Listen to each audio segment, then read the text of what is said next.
തിരഞ്ഞെടുപ്പ് ചിത്രം തെളിയുന്നു. 47 സ്ഥാനാർത്ഥികളെ പ്രഖ്യാപിച്ചു BJP. സംസ്ഥാന അധ്യക്ഷൻ രാജീവ് ചന്ദ്രശേഖർ നേമത്തും കെ സുരേന്ദ്രൻ മഞ്ചേശ്വരത്തും മത്സരിക്കും.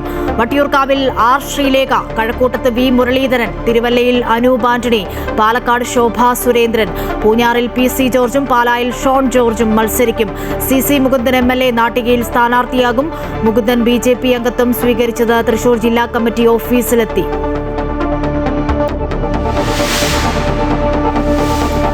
കണ്ണൂർ CPM-ൽ പൊട്ടിത്തെറി. തളിപ്പറമ്പിൽ CPM സ്ഥാനാർത്ഥി PK ശ്യാമളയ്ക്കെതിരെ ജില്ലാ സെക്രട്ടേറിയറ്റ് അംഗം TK ഗോവിന്ദൻ മത്സരിക്കും. പാർട്ടിക്ക് ധാർമ്മികത നഷ്ടമായെന്നും MV ഗോവിന്ദൻ അഴിമതി നടത്തിയെന്നും TK ഗോവിന്ദൻ. പയ്യന്നൂരിൽ സ്വതന്ത്രനായി കുഞ്ഞികൃഷ്ണനും മത്സരരംഗത്ത്. പാലായിൽ ജോസ് കെ മാണി LDF സ്ഥാനാർത്ഥി. 12 സ്ഥാനാർത്ഥികളെ പ്രഖ്യാപിച്ച് കേരള കോൺഗ്രസ് M. സ്ഥാനാർത്ഥി പ്രഖ്യാപനത്തിന് പിന്നാലെ കേരള കോൺഗ്രസ് M-ൽ പൊട്ടിത്തെറി. എറണാകുളം ജില്ലാ പ്രസിഡന്റ് ടോമി ജോസഫിന്റെ നേതൃത്വത്തിൽ ഒരു വിഭാഗം പാർട്ടി അംഗത്വം രാജിവെച്ചു.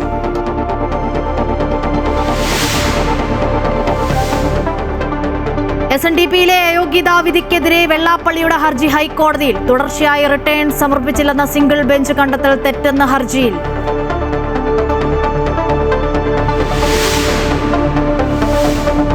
നവീൻ ബാബു മരണത്തിൽ തുടരന്വേഷണത്തിന് തലശ്ശേരി സെഷൻസ് കോടതിയുടെ ഉത്തരവ്. PP ദിവ്യയുടെ ഫോൺ വിവരങ്ങൾ മുഴുവൻ ശേഖരിക്കാൻ നിർദ്ദേശം.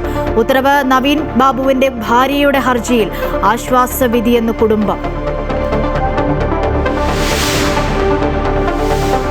സ്വർണ്ണക്കൊള്ളക്കേസ് പ്രതിയെ പത്മകുമാറിനെ പാർട്ടിയുടെ എല്ലാ ചുമതലകളിൽ നിന്നും നീക്കി. തീരുമാനം CPM പത്തനംതിട്ട ജില്ലാ സെക്രട്ടേറിയറ്റ് യോഗത്തിൽ. തെറ്റ് ചെയ്തിട്ടില്ലെന്ന പത്മകുമാറിന്റെ വിശദീകരണം സമഗ്രമായി പരിശോധിക്കും. കുറ്റപത്രം സമർപ്പിച്ച ശേഷം മാത്രം മറ്റു നടപടികൾ.